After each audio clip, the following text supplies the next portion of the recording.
សួស្តីបងប្អូនទាំងអស់គ្នានៅក្នុងបណ្ដាញសង្គម YouTube ស្វាគមន៍មកកាន់ Channel Sun Official ហ្នឹងហើយបងប្អូនទាំងអស់គ្នាវីដេអូនេះផងដែរគឺចង់បង្ហាញបងប្អូនទាំងអស់គ្នាពីរបៀបនៃការផុសវីដេអូចូលទៅក្នុង Page ឬមួយក៏ផុសវីដេអូ Reel ហ្នឹងហើយបងប្អូនទាំងអស់គ្នាហើយមានបងប្អូនជាច្រើនគិតដឹងហើយពីរបៀបនៃការផុសចូលនៅក្នុងវីដេអូ Reel នៅក្នុង Facebook Page យើងប៉ុន្តែវីដេអូនេះផងដែរគឺសូមបង្ហាញទៅកាន់បងប្អូនមួយចំនួនទូចដែលគិតមិនដឹងពីរបៀបនៃការផុសចូលនៅក្នុង Facebook Page ទាក់ទងជាមួយនឹងវីដេអូ Reel តើផុសបែបម៉េចដើម្បីឲ្យបាន view ច្រើនហើយ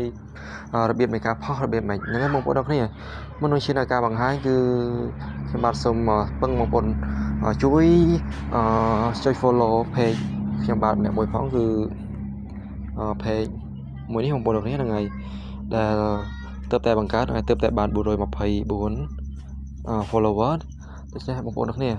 បងប្អូនទាំងគ្នាអាចជួយ follow ម្នាក់មួយផងហ្នឹងហើយបងប្អូនទាំងគ្នាហើយរបៀបនៃការផុសនោះគឺស្រួលមែនទេបងប្អូនទាំងគ្នាគឺបងប្អូនចុចថយមកហើយនេះបងប្អូនទាំងគ្នាអាចកន្លែងមើលកន្លែងនេះគេដាក់ថាបង្កើត reel ដើម្បីធ្វើការផុសបងប្អូនចុចកន្លែងហ្នឹងមកកន្លែងនេះគឺមានថាឲ្យយើងជ្រើសរើសយកវីដេអូខ្លីដើម្បីវីដេអូហ្នឹងហើយវីដេអូខ្លីសម្រាប់ផុសហ្នឹងគឺបងប្អូនជ្រើសរើសមួយមកខ្ញុំសូមជ្រើសរើសយកកន្លែងនេះអូខេបងប្អូនទាំងគ្នាហើយកន្លែងនេះទៀតយើងធ្វើការចុចកន្លែងអត្ថបទនេះក៏បានដែរបងប្អូនទាំងគ្នាចុចកន្លែងហ្នឹងមកហើយយើងធ្វើការវាយពាក្យអក្សរណាមួយទៅបងប្អូនដែលបងប្អូនទាំងគ្នាចង់វាយបងប្អូនទាំងគ្នាហ្នឹងហើយឧទាហរណ៍ខ្ញុំវាយថាមេឃក្តៅណាស់អញ្ចឹងបងប្អូនទាំងគ្នាយើងវាយមេឃក៏បានដែរបងប្អូនទាក់ទងនឹងវីដេអូយើងខ្ញុំសូមវាយពាក្យថាមេឃក្តៅពេកអញ្ចឹងណាអូខេមេឃក្តៅពេកណាបងប្អូនទាំងគ្នាមើលមកកែវមើលក្តៅពេកអូខេយើងវាយបែបហ្នឹងទៅហ្នឹងហើយបងប្អូនទាំងគ្នាហើយកន្លែងនេះបងប្អូនទាំងគ្នាកន្លែងណាកែសម្រួលវីដេអូខ្លីបងប្អូនទាំងគ្នាកន្លែងហ្នឹងគឺយើងធ្វើការ edit ជាមួយនឹងវីដេអូរបស់យើងកន្លែងហ្នឹងគឺខ្ញុំអត់ធ្វើការ edit ទេយើងចុចវិញមកចុចថយវិញមកហើយបងប្អូនទាំងគ្នាចុចបន្ទាប់មកហ្នឹងហើយបងប្អូនទាំងគ្នាហើយកន្លែងនេះទៀតគឺយើងធ្វើការវាយជាមួយនឹងចំណងជើងបងប្អូនទាំងគ្នាយើងដាក់មកបែបមិនក៏បានដែរទាក់ទងជាមួយនឹងវីដេអូខ្លីរបស់យើងគឺដាក់ដូចគ្នាមិញបងប្អូនទាំងគ្នាហ្នឹងហើយដាក់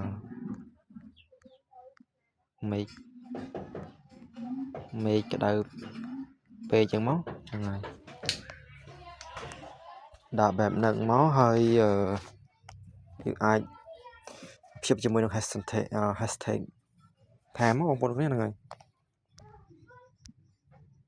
ព្យាបជាមួយនឹង hashtag មកអូខេឧទាហរណ៍ខ្ញុំព្យាប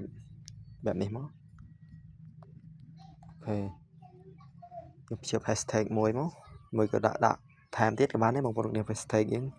ដាក់ប្រហែលក៏បានដែរហ្នឹងហើយបងប្អូនហើយបងប្អូនគ្នាកន្លែងមើលខាងក្រោមទៀតហ្នឹងហើយបងប្អូនហើយកន្លែងនេះដាក់ឲ្យសាធារណៈយើងរួចហើយកន្លែងនេះគឺឲ្យយើងជ្រើសរើសយកពេលវេលាបងប្អូនគ្នា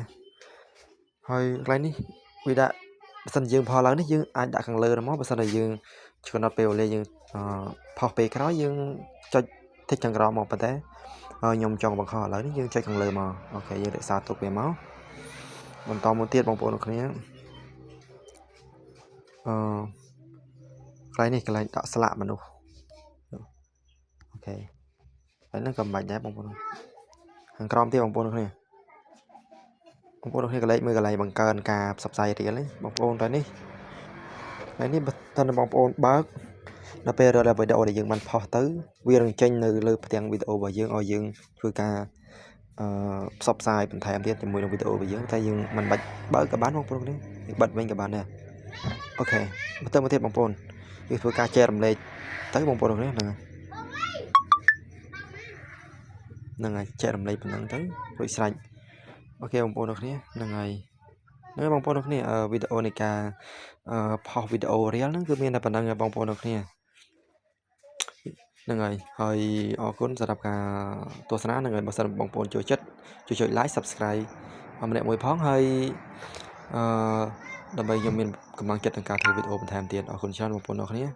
ជួបគ្នាវីដេអូក្រោយអរគុណច្រើន